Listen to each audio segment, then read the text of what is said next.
But originally, it was Moondog Rex, Randy Colley. He Yep. was the original Smash. What was your relationship like with him when you show up to work? And I mean, Bill told me that he became, I think, one of the shadows.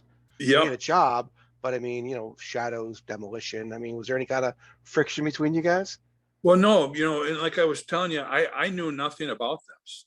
So to me, this was just something that they created. I didn't know that Randy Colley was even there. And then when I got with Bill later, he goes, "Yeah, we tried it with Randy and it didn't work. They recognized him and all that." So, but I met Randy before too, and we got along really good. And Randy was a real professional.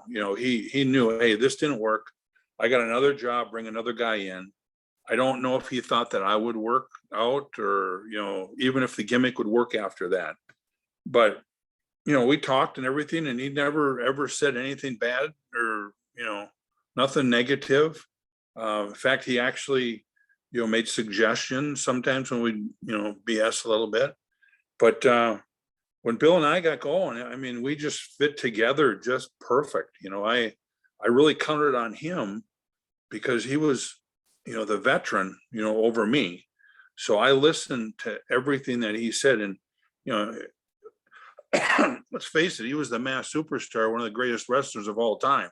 You know, I'm going to listen to Absolutely. him. I was Crusher Khrushchev, he's the mass superstar, and the greatest guy ever. So, whatever he said, I did, and I'd make suggestions, and he would say, Barry, that's great. Because I came from the Southern territory and I brought things up to where, Vince's territory that they didn't do. So it was a really good mixture together. And we were great friends the whole time we were partners. And still when we travel, we just laugh, we don't ever fight or anything. It works out really good. He's one of my best friends. Yeah, Bill Eadie's not talked about enough when people talk about the great workers from the 80s because he is definitely on top of that list. What a Yeah. worker. Well, yeah. I mean, he should be in the Hall of Fame for being the mass superstar. He should have been the first one in there. Unbelievable. Unbelievable. Everything he did, everything he touched just seemed to work, Yeah. you know. So Yeah. you guys were definitely like the first, like, because so I'm 48, so you figure when you guys came on the scene, I was like 13. So you Yeah. guys were definitely like the first cool heels before that was even a thing. I mean, between the leather and the spikes, and you guys were believable.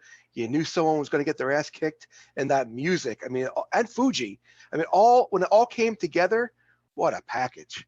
Yeah. Well, thank you. Yeah. It was a dream come true. I mean, we had to work hard to make it happen.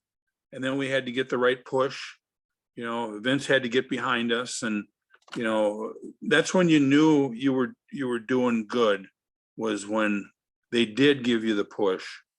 Because back then, I mean, there was 10 tag teams that were all phenomenal, you know, and any one of those teams could have had the title, which a lot of them did, but anybody could have been in that same position we were in. So we got pretty lucky to keep getting that push. And, I think what it was we were like you were saying, we were a badass team. It looked like we were going to beat up everybody, but we could work with every team.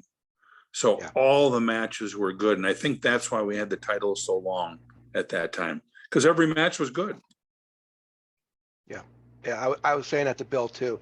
You guys definitely worked because now now that I wrestled for years and I can look back at certain things. You guys worked for the match. I mean, your matches. I'll put it up there with Yeah. any of the crap you see today. I Yeah. mean, you can't even But compare it. yeah, but now the TV matches were a different story back then. That Of was, course. you destroyed the guys. And then some of the guys were, getting a little bit of a push. So then you had to give them a little bit. And other TV matches, when you went against your equals, well, then, when you were a heel, you gave them more than you were taking when you win.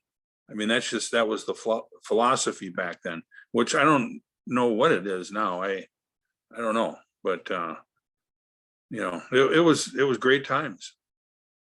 Talk to me about Mr. Fuji. Any good Mr. Fuji stories? Mr. Fuji was a great guy.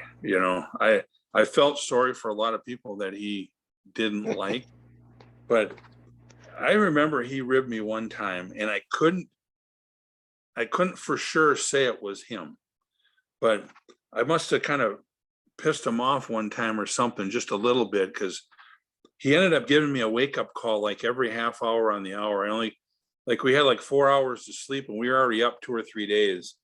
And I can't remember what it was, but the damn phone rang every half hour, you know, and I'm thinking it's my wake up call, and then nobody's there. So, and I'm sure it was Fuji who did it to me. But that next morning when I got up, I was like, yeah, let's go, everybody, come on. I couldn't put it over, and I know he was just going, this guy's dying, you know. That's great. Fuji was a good guy. And you traveled, the three of you guys, right? It was you, Bill, and Fuji? Yep, and we travel together everywhere. And, you know, when you're at TV, you get a stack of tickets, you know, about, you know, 6 inches tall, you know, because you're in a different town every day. So Bill would book the hotels and I'd book the rental cars, and Fuji would just find the restaurants, the Chinese restaurants for us to go to, or the sushi bars. But yeah, he was like a real shoot manager too, because, you know, during the matches, he would critique what we would do, what looked good, what didn't. And he wasn't bashful telling us, you know, you guys, let's look like the shits tonight. Why'd you do that? You know, don't ever do that again, you know, and we never did. I mean, he would, but that's what we needed, you know, because by that time I'm a veteran and Bill's a veteran, and you need another veteran to really tell you what looks good, because you don't see that in house shows. You can see it on TV, but during a house show, things were a little different. We really needed him, and he helped us a lot.